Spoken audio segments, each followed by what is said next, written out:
दोस्तों, जब आपका किसी भी बीमारी होता है और उस बीमारी का इलाज कराने के लिए आप किसी भी हॉस्पिटल में जब जाना चाहते हैं, किसी भी हॉस्पिटल हो सकता है। बेलोड में सीएमसी हॉस्पिटल हो सकता है, चेन्नई में अपोलो हॉस्पिटल हो सकता है, अदर्स हॉस्पिटल भी हो सकता है। जब आप जाना चाहते हैं तो आप सभी का मन में एक सवाल बार बार घूमता रहता है कि हमारा बीमारी कुछ इस टाइप का है और कौन सा डिपार्टमेंट हमको चूज करना है। यानी कि सही बीमारी का हिसाब से आप लोगों को सही डिपार्टमेंट को चूज करना नहीं आता है। और दोस्तों, जब मैं वीडियो को पब्लिश करता हूँ किसी भी हॉस्पिटल के बारे में, तो उस वीडियो का नीचे जो कमेंट सेक्शन है, उस कमेंट सेक्शन में आप लोगों का भर भर के कमेंट आता है। आप लोग मुझे बार बार पूछते हैं कि सर आप बताइए, मेरा कुछ इस टाइप का बीमारी है और हमको कौन सा डिपार्टमेंट को चूज करना है। देखिए दोस्तों, वैसे भी डिपार्टमेंट तो बहुत तरह का होता है और बीमारी भी बहुत तरह का होता है, लेकिन जो कॉमन चीज़ है, कॉमन डिपार्टमेंट है, उसके बारे में मैं आज के इस वीडियो के माध्यम से बात करूंगा। सो दोस्तों, आज के इस वीडियो के माध्यम से मैं आप लोगों को बताऊंगा सही बीमारी का हिसाब से सही डिपार्टमेंट को चूज करने का तरीका कौन सा है। और दोस्तों, अगर आपको नहीं पता है कि आपको कौन सा बीमारी हुआ है तो आपको कौन सा डिपार्टमेंट को चूज करना है, आज के इस वीडियो के माध्यम से मैं आप लोगों को बताऊंगा। और लास्ट वीडियो का पार्ट जो होता है, वीडियो का लास्ट पार्ट में मैं आप लोगों को एक ज़बरदस्त तरीका बताऊंगा कि अगर आप लोगों को नहीं पता है कि कौन सा बीमारी होता है तो कौन सा डिपार्टमेंट को आप लोगों को चूज करना है। इसलिए आज के इस वीडियो को शुरू से लेकर लास्ट तक देखना आप सभी को बहुत ज़्यादा ज़रूरी है। लेकिन शुरू करने से पहले दोस्तों, आप सभी के पास एक छोटा सा रिक्वेस्ट है। अगर आप चैनल पर पहली बार आए हैं तो चैनल को सब्सक्राइब करके ज़रूर जाना, बेल आइकन को ऑल प्रेस कर देना और इस वीडियो को साथ में लाइक कर देना। सो हेलो दोस्तों, गुड इवनिंग। मेरा नेम है अंजन महांती और आप सभी देख रहे हैं मेडिकल सॉल्वर यूट्यूब चैनल। तो चलिए शुरू कर लेते हैं और हम आपको लेके चलते हैं मोबाइल के स्क्रीन पर। यहाँ पर दोस्तों कुछ डिपार्टमेंट को मैंने चूज किया है और उस डिपार्टमेंट का डिटेल्स के बारे में मैं आप लोगों को समझाने का कोशिश करूँगा। तो सबसे पहले आप देख सकते हैं यहाँ पर दिया गया है कार्डियोलॉजी। तो कार्डियोलॉजी एक डिपार्टमेंट है। तो कार्डियोलॉजी डिपार्टमेंट कौन सा डिजीज़ के अंदर आता है, तो आप यहाँ देख सकते हैं पहले दिया गया है हार्ट का ऊपर आता है। अगर आपका हार्ट का कोई प्रॉब्लम है, जैसे कि अब अगर आपका हार्ट का कोई वाल्व का प्रॉब्लम है, हार्ट का कोई डिजीज हुआ है, हार्ट का कोई हार्ट अटैक आ गया है, हार्ट ब्लॉकेज हो गया है, हार्ट में मायोकार्डियल इन्फेक्शन टाइप का हो गया है, तो आपको कार्डियोलॉजी डिपार्टमेंट में दिखाना है। उसके बाद अगर आपको शुगर का भी प्रॉब्लम है तो शुगर का भी ट्रीटमेंट होता है। शुगर हाई हो गया है, उसके बाद शुगर लो शुगर हो गया है, उसके बारे में भी कार्डियोलॉजी के जो डिपार्टमेंट है वहाँ पर ट्रीटमेंट होता है। उसके बाद अगर आपको थायराइड का प्रॉब्लम है, कोई थायराइड का जो हार्मोन्स होता है, थायराइड ग्लैंड का कोई प्रॉब्लम होता है, तो आप कार्डियोलॉजी डिपार्टमेंट में आप यहाँ देख सकते हैं, कार्डियोलॉजी डिपार्टमेंट में आप दिखा सकते हैं। उसके बाद दोस्तों यहाँ देखिए और एक चीज़, कोलेस्टेरॉल। अगर आप लोगों को कोलेस्टेरॉल का भी प्रॉब्लम है, हाई कोलेस्टेरॉल, उसके बाद लो कोलेस्टेरॉल हो गया है, तो भी आप कार्डियोलॉजी डिपार्टमेंट में दिखा सकते हैं। कार्डियोलॉजी डिपार्टमेंट के बारे में मैंने बात की है। उसके बाद दूसरा जो डिपार्टमेंट है अभी मैं आप लोगों को लेके चलता हूँ, एक डिपार्टमेंट है, उसका नेम है एंडोक्रिनोलॉजी। एंडोक्रिनोलॉजी का मतलब है अगर आपको थायराइड का प्रॉब्लम है, यहाँ पर थायराइड का भी प्रॉब्लम होता है, ट्रीटमेंट होता है। उसके बाद अगर आप लोगों का कोई भी हार्मोन्स का प्रॉब्लम होता है, जैसे कि पिट्यूटरी हार्मोन्स हो गया, कोई भी हार्मोन्स ग्लैंड, थायराइड ग्लैंड का कोई भी प्रॉब्लम है, तो आप सभी एंडोक्रिनोलॉजी डिपार्टमेंट में दिखा सकते हैं। उसके बाद दोस्तों हम आपको लेके चलते हैं और एक डिपार्टमेंट में, यहाँ देख सकते हैं दिया गया है डायबिटोलॉजी। डायबिटोलॉजी एक डिपार्टमेंट है। अगर आप लोगों को शुगर का बीमारी है, शुगर ज़्यादा हाई हो गया है, उसके बाद शुगर लो शुगर भी हो गया है, तो आपको डायबिटोलॉजी डिपार्टमेंट में दिखाना है। समझ गए। उसके बाद दोस्तों और एक डिपार्टमेंट में मैं आप लोगों को लेके चलता हूँ। यहाँ देखिए गैस्ट्रोएंट्रोलॉजी डिपार्टमेंट। गैस्ट्रोएंट्रोलॉजी एक डिपार्टमेंट है। कौन सा टाइप का ट्रीटमेंट यहाँ होता है मैं आप लोगों को बता देता हूँ। देखिए, अगर आप लोगों को गैस का प्रॉब्लम है, एसिडिटी का प्रॉब्लम है, अल्सर का प्रॉब्लम है, पाइल्स का भी यहाँ पर ट्रीटमेंट होता है। और स्टोमक में कोई भी प्रॉब्लम है, स्टोमक में इन्फेक्शन टाइप का हो गया है, तो और उसके बाद स्टोमक में कोई भी डिजीज़ आ गया है, स्टोमक का कोई भी प्रॉब्लम होता है, तो आप इतना सारा जो डिजीज़ होता है अगर आप, तो आप सभी को गैस्ट्रोएंट्रोलॉजी डिपार्टमेंट को सिलेक्ट करना है। उसके बाद दोस्तों यहाँ देख सकते हैं डर्माटोलॉजी एक डिपार्टमेंट है। डर्माटोलॉजी डिपार्टमेंट का मतलब है अगर आप लोगों को स्किन का कोई प्रॉब्लम होता है, एलर्जी होता है, उसके बाद जो खुजली होता है, उसके बाद हेयर का कोई प्रॉब्लम होता है, हेयर लॉस हो रहा है, हेयर फॉल हो रहा है, उसके बाद सेक्स का भी कोई भी प्रॉब्लम होता है, अगर आप लोगों को सेक्सुअल का प्रॉब्लम होता है, लो सेक्स ड्राइव का प्रॉब्लम होता है, तो आपको डर्माटोलॉजी डिपार्टमेंट में दिखाना चाहिए। समझ गए। उसके बाद दोस्तों और एक डिपार्टमेंट में मैं आप लोगों को लेके चलता हूँ। यहाँ देखिए न्यूरोलॉजी, काफ़ी ज़्यादा इंपॉर्टेंट न्यूरोलॉजी का डिपार्टमेंट है, आपको ध्यान से समझना है। यहाँ देखिए ब्रेन दिया गया है, नार्व दिया गया है। आप देखिए अगर आपका कोई भी ब्रेन का बीमारी होता है, ब्रेन में कोई भी सेल डैमेज हो गया है, उसके बाद ब्रेन में कोई भी ऑपरेशन करना है, ब्रेन में ट्यूमर आ गया है, ब्रेन में कोई एबनॉर्मल कैविटी आ गया है, तो आप लोगों को न्यूरोलॉजी डिपार्टमेंट को चूज करना है। और नार्व का प्रॉब्लम अगर होता है, नार्व जैसे कि अगर आप लोगों को शरीर में किसी भी जगह में बहुत सारा नार्व होता है, अगर नार्व का कोई डिस्टर्बेंस होता है, नार्व का कोई भी प्रॉब्लम होता है, तो आप सभी को यहाँ देख सकते हैं न्यूरोलॉजी डिपार्टमेंट को चूज करना है। उसके बाद दोस्तों आप देख सकते हैं और एक डिपार्टमेंट है न्यूरो सर्जरी। न्यूरो सर्जरी का मतलब है अगर आप लोगों को न्यूरो का प्रॉब्लम होता है, कोई भी किसी भी तरह का न्यूरो का प्रॉब्लम होता है और सर्जरी करना है, तो आप लोगों को न्यूरो सर्जरी डिपार्टमेंट को चूज करना है। आप समझ गए। उसके बाद दोस्तों और एक डिपार्टमेंट में मैं आप लोगों को लेके चलता हूँ। यहाँ देखिए यूरोलॉजी एक डिपार्टमेंट है, इसका नाम है यूरोलॉजी। अगर आप लोगों का यूरिन का प्रॉब्लम होता है, पेनिस में कोई भी प्रॉब्लम होता है, प्रोस्टेट का प्रॉब्लम होता है, स्क्रोटम का प्रॉब्लम होता है, किडनी का भी ट्रीटमेंट यहाँ पर होता है। अगर आप लोगों को कुछ स्टेप का प्रॉब्लम होता है, इतना सारा प्रॉब्लम होता है, तो आप सभी को यूरोलॉजी डिपार्टमेंट को चूज करना है। अगर मान के चलिए अगर आप लोगों का यूरिन में कोई भी इन्फेक्शन टाइप का हो गया है और यूरिनरी ब्लैडर में कोई भी प्रॉब्लम हो गया है, तो भी आप यूरोलॉजी डिपार्टमेंट में दिखा सकते हैं।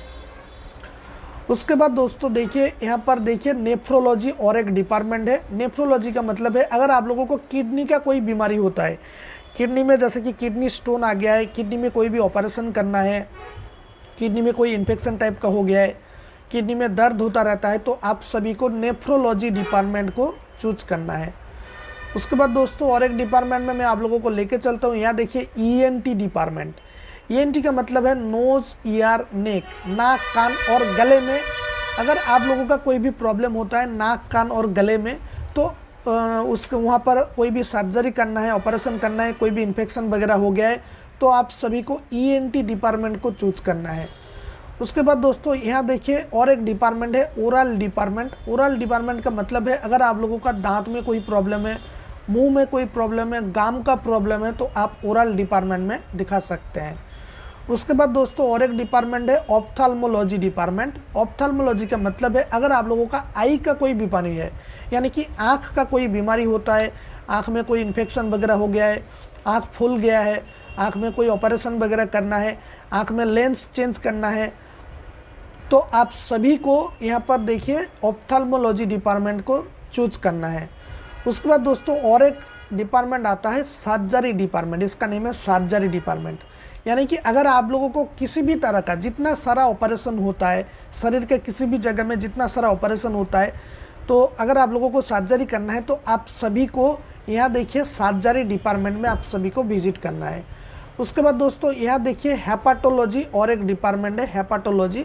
हेपाटोलॉजी का मतलब है अगर आप लोगों का लीवर में कोई प्रॉब्लम हो गया है, लीवर इन्फेक्शन हो गया है, उसके बाद लीवर में पानी भर गया है, लीवर में ऑपरेशन करना है। उसके बाद अगर आप लोगों को हेपाटाइटिस हो गया है, हेपाटाइटिस बहुत तरह का होता है, hepatitis A, hepatitis B, hepatitis C हो गया है, उसके बाद पैनक्रिएटिन का कोई प्रॉब्लम हो गया है, तो आपको हेपाटोलॉजी डिपार्टमेंट को यहाँ देखिए हेपाटोलॉजी डिपार्टमेंट को चूज करना है। उसके बाद दोस्तों यहाँ देखिए और एक डिपार्टमेंट है प्रोक्टोलॉजी। प्रोक्टोलॉजी डिपार्टमेंट का मतलब है कि अगर आप लोगों का पाइल्स का प्रॉब्लम है, कोलोरेक्टल का जो प्रॉब्लम होता है, जो इंटेस्टिनल लाइन होता है, उसका अगर प्रॉब्लम हो गया है, तो आप सभी को यहाँ पर प्रोक्टोलॉजी डिपार्टमेंट को चूज करना है। उसके बाद दोस्तों यहाँ देखिए और एक डिपार्टमेंट है ऑन्कोलॉजी डिपार्टमेंट। ऑन्कोलॉजी का मतलब है अगर आप लोगों को कैंसर हो गया है किसी भी जगह में, शरीर का बहुत सारा जगह में कैंसर हो सकता है, सर में हो सकता है, गले में हो सकता है, मुंह के अंदर हो सकता है, आपका पेट के अंदर हो सकता है, चेस्ट में हो सकता है, आपका हाथ पैर में भी हो सकता है। सो शरीर का किसी भी जगह में अगर आप लोगों को कैंसर वगैरह हो गया है और सर्जरी करना है, कैंसर का ट्रीटमेंट करना है, कैंसर का इलाज करना है, और उसके बाद अगर केमो देना है तो आप सभी को ऑन्कोलॉजी डिपार्टमेंट को चूज करना है। और यहाँ देखिए और एक डिपार्टमेंट है गायनिकोलॉजी डिपार्टमेंट, बहुत ही वाइटल इंपॉर्टेंट डिपार्टमेंट है। अगर आप लोगों को गाइनो का प्रॉब्लम होता है, गाइनो का प्रॉब्लम यानी कि ये जो डिपार्टमेंट है खास करके फीमेल के लिए है। अगर आप लोगों का कभी कभी मेल का भी ट्रीटमेंट होता है यहाँ पर, अगर पार्टनरशिप का प्रॉब्लम हो रहा है तो मेल फीमेल बोथ का ट्रीटमेंट होता है, लेकिन खास करके फीमेल के लिए गायनोकोलॉजी डिपार्टमेंट है। अगर फीमेल का कोई भी गाइनो का प्रॉब्लम होता है, जैसे कि फीमेल का वाइट डिस्चार्ज का प्रॉब्लम हो रहा है, उसके बाद फीमेल का कोई भी पीरियड्स का प्रॉब्लम हो रहा है, उसके बाद फीमेल का अगर मान के चले कि उसका यूट्रस में कोई भी ट्यूमर वगैरह हो गया है, सिस्ट वगैरह हो गया है, तो आप सभी को गायनोकोलॉजी डिपार्टमेंट को चूज करना है और इसको ऑब्स्ट्रक्टिव्स भी बोला जाता है। तो देखिए यहाँ पर आप लोगों को गायनोकोलॉजी डिपार्टमेंट को चूज करना है। उसके बाद दोस्तों आप देख सकते हैं यहाँ पर और एक डिपार्टमेंट है गायनोकोलॉजी ऑन्कोलॉजी, यानी कि अगर आप लोगों का गायनोकोलॉजी का कोई भी प्रॉब्लम होता है फीमेल का और कैंसर हो गया है और कैंसर का इलाज करना है, तो आप सभी को गायनोकोलॉजी ऑन्कोलॉजी डिपार्टमेंट को चूज करना है। उसके बाद दोस्तों और एक डिपार्टमेंट है जिसका नेम है इनफर्टिलिटी। इनफर्टिलिटी का मतलब है अगर आप लोगों का प्रेगनेंसी रिलेटेड कोई भी प्रॉब्लम होता है, प्रेगनेंसी काफ़ी दिन ट्राई करने के बाद प्रेगनेंसी नहीं आ रहा है, बहुत दिन हो गया है आप ट्राई कर रहे हैं फिर भी प्रेगनेंसी का इशू नहीं आ रहा है, उसके बाद इसको रिप्रोडक्टिव भी बोला जाता है, रिप्रोडक्टिव मेडिसिन यूनिट भी बोला जाता है। अगर आप लोगों का कुछ इस टाइप का प्रॉब्लम होता है तो आप सभी को इनफर्टिलिटी डिपार्टमेंट को चूज करना है। उसके बाद दोस्तों और एक डिपार्टमेंट है, इसका नेम है ऑर्थोपेडिक डिपार्टमेंट, बहुत ही इंपॉर्टेंट डिपार्टमेंट है। अगर आप लोगों का बोन का प्रॉब्लम होता है, हड्डियाँ जो होता है, हड्डियाँ का कोई भी प्रॉब्लम हो गया है, हड्डियाँ में कैंसर वगैरह हो गया है, हड्डियाँ टूट गया है और उसको प्लास्टर करना पड़ेगा, उसके बाद स्पाइन का कोई प्रॉब्लम हो गया है, स्पाइन का मतलब है स्पाइनल कॉर्ड इंजरी हो गया है, स्पाइनल कॉर्ड में कोई भी बेंड हो गया है, तो आप सभी को ऑर्थोपेडिक डिपार्टमेंट को चूज करना है। और एक चीज़ टेंडन, अगर आप लोगों का शरीर में तो बहुत सारा टेंडन होता है, अगर आप लोगों का टेंडन का भी प्रॉब्लम होता है तो आप सभी को यहाँ देखिए ऑर्थोपेडिक डिपार्टमेंट को सिलेक्ट करना है। उसके बाद और एक डिपार्टमेंट है, आप देख सकते हैं डेंटल डिपार्टमेंट। डेंटल डिपार्टमेंट यानी अगर आप लोगों का दांत में कोई प्रॉब्लम हो गया है, दांत उखड़ना है, दांत रिप्लेसमेंट करना है, उसके बाद दांत में आरसीटी करना है जिसको रूट चैनल ट्रीटमेंट बोला जाता है करना है, तो आप सभी को डेंटल डिपार्टमेंट को चूज करना है। उसके बाद यहाँ देखिए दोस्तों और एक डिपार्टमेंट है, इसका नेम है हेमाटोलॉजी। हेमाटोलॉजी बहुत ही इंपॉर्टेंट चीज़ है। अगर आप लोगों का ब्लड का कोई प्रॉब्लम है, ब्लड का कैंसर हो गया है, ब्लड का कोई भी इन्फेक्शन वगैरह हो गया है, ब्लड में white blood cells, red blood cells बढ़ गया है या तो फिर कम हो गया है, उसके बाद वेसल्स का कोई भी प्रॉब्लम हो गया है, शरीर में बहुत सारा वेसल्स होता है, वेसल्स का कोई प्रॉब्लम हो गया है, हीमोग्लोबिन का कोई प्रॉब्लम हो गया है, तो आप सभी को हेमाटोलॉजी डिपार्टमेंट को विजिट करना है। उसके बाद दोस्तों और एक डिपार्टमेंट है जिसका नेम है पेडियाट्रिक। पेडियाट्रिक यानी कि अगर आप लोगों का बच्चे का कोई प्रॉब्लम होता है, बच्चे का कोई भी इलाज करना है, कोई भी ट्रीटमेंट करना है, तो आप सभी को पेडियाट्रिक डिपार्टमेंट को चूज करना है। उसके बाद दोस्तों और एक डिपार्टमेंट है रियूमाटोलॉजी डिपार्टमेंट। रियूमाटोलॉजी डिपार्टमेंट काफ़ी ज़्यादा इंपॉर्टेंट चीज़ है। अगर आप लोगों को आर्थराइटिस वगैरह हो गया है, कोई भी आर्थराइटिस जो होता है, आर्थराइटिस हो गया है, कोई भी जगह में इन्फेक्शन हो गया है, तो आप सभी को यहाँ पर रियूमाटोलॉजी डिपार्टमेंट को विजिट करना है। उसके बाद और एक डिपार्टमेंट है दोस्तों, आप देख सकते हैं यहाँ पर जेरिएट्रिक डिपार्टमेंट। जेरिएट्रिक डिपार्टमेंट ये है कि ओल्ड एजेस जो आदमी होता है, जिसका एज बहुत ही ज़्यादा ओल्ड हो गया है, तो उसका जो ट्रीटमेंट होता है, जितना सारा प्रॉब्लम होता है, उस प्रॉब्लम का जड़ से ख़त्म करने के लिए आप सभी को जेरिएट्रिक, यहाँ पर देखिए जेरिएट्रिक डिपार्टमेंट को चूज करना है। उसके बाद और एक डिपार्टमेंट है, यहाँ देख सकते हैं पाल्मोनोलॉजी डिपार्टमेंट। पाल्मोनोलॉजी डिपार्टमेंट बहुत ज़्यादा इंपॉर्टेंट चीज़ है। अगर आप लोगों का रेस्पिरेटरी में कोई प्रॉब्लम हो गया है, ब्रोंकाइटिस में कोई प्रॉब्लम हो गया है, चेस्ट में कोई प्रॉब्लम हो गया है, जैसे कि चेस्ट में, जैसे कि लंग्स का कोई प्रॉब्लम हो गया है, लंग्स में कोई भी इन्फेक्शन वगैरह हो गया है, ऑपरेशन करना है, तो आप सभी को पाल्मोनोलॉजी डिपार्टमेंट को विजिट करना है। उसके बाद दोस्तों और एक डिपार्टमेंट में मैं आप लोगों को लेकर चलता हूँ। यहाँ देखिए प्लास्टिक सर्जरी। प्लास्टिक सर्जरी यानी अगर आप लोगों को स्किन का कोई प्रॉब्लम हो गया है, मुंह का कोई भी स्किन को, फेस को रिमूवल करना है, स्किन को रिमूवल करना है, स्किन का रिप्लेसमेंट करना है, तो आप सभी को प्लास्टिक सर्जरी डिपार्टमेंट को चूज करना है। और अभी मैं दोस्तों आप लोगों को बताऊंगा, एक फाइनल डिसीजन दूंगा, एक ज़बरदस्त तरीका बताऊंगा कि अगर आप लोगों को जो डिजीज हुआ है उस डिजीज के बारे में अगर आप लोगों को नहीं पता है कि कौन सा डिजीज हुआ है, आपको कन्फ्यूजन हो रहा है कौन सा डिजीज हुआ है, तो आप सभी को यहाँ पर मेडिसिन जो डिपार्टमेंट है, आप देख सकते हैं एक डिपार्टमेंट है मेडिसिन डिपार्टमेंट को आप सिलेक्ट कर लीजिए। मान के चले कि अगर आप लोगों का बहुत सारा एक साथ बीमारी हुआ है, जैसे कि कोई भी गैस्ट्रोएंटरोलॉजी डिपार्टमेंट का बीमारी हुआ है, उसके बाद मान के चले कि जो फीमेल का जो प्रॉब्लम होता है गाइनोकोलॉजी प्रॉब्लम हुआ है, ऑर्थोपेडिक का प्रॉब्लम हुआ है, न्यूरोलॉजी का प्रॉब्लम हुआ है, एक साथ बहुत सारा बीमारी एक साथ हुआ है, तो आपको मेडिसिन डिपार्टमेंट को चूज करना है। क्योंकि देखिए अगर आपको एक साथ बहुत सारा बीमारी हुआ है तो आपको अलग अलग सा जो अपॉइंटमेंट लेना पड़ेगा, और अलग अलग सा अपॉइंटमेंट लेने के लिए डेट का पर भी बहुत ज़्यादा डिपेंड होता है कौन सा डेट में मिलेगा, और वहाँ पर आपका अमाउंट भी बहुत ज़्यादा खर्चा होगा। इसलिए आप सभी को मेडिसिन डिपार्टमेंट को चूज करना है। ऑल डिजीज के लिए यहाँ देख सकते हैं, ऑल डिजीज के लिए आप मेडिसिन डिपार्टमेंट को चूज कर सकते हैं। मेडिसिन डिपार्टमेंट में हर एक टाइप का जितना सारा आप लोगों का डिजीज होता है उतना सारा डिजीज का ट्रीटमेंट यहाँ पर होता है। इसलिए अगर आप लोगों को नहीं पता है कि कौन सा डिजीज हुआ है तो आपको मेडिसिन डिपार्टमेंट को यहाँ पर चूज करना है। सो दोस्तों, उम्मीद है कि आप लोगों को सभी को वीडियो का जो लास्ट पार्ट है उसको समझ में आ गया होगा, और आप सभी को मैंने कुछ स्टेप का समझाने का कोशिश की है और आप सभी को समझ में भी आ गया होगा। लेकिन दोस्तों फिर भी अगर आप लोगों को समझ में नहीं आ रहा है तो आप वीडियो को दोबारा से देखिए, और दोबारा से देखने के बाद फिर भी अगर आप लोगों को कोई भी सॉल्यूशन नहीं मिल रहा है, समझ में नहीं आ रहा है, तो आप इसी वीडियो का कमेंट सेक्शन में जाके आप मुझे कमेंट कर सकते हैं, कुछ सवाल पूछ सकते हैं और मैं उसका रिप्लाई दूंगा। और वैसे भी दोस्तों अगर आप मेरे साथ चैट के द्वारा बात करना चाहते हैं, कुछ सवाल पूछना चाहते हैं, तो आप हमारा इंस्टाग्राम आईडी को फॉलो कर लीजिएगा। इंस्टाग्राम का आईडी का लिंक इसी वीडियो का डिस्क्रिप्शन बॉक्स पर आप लोगों को मिल जाएगा। तो चलिए दोस्तों, आज के इस वीडियो को यहीं पर ख़त्म करते हैं। मिलते हैं नेक्स्ट वीडियो में एक नया टॉपिक के साथ। तब तक के लिए thank you so much and thanks for watching.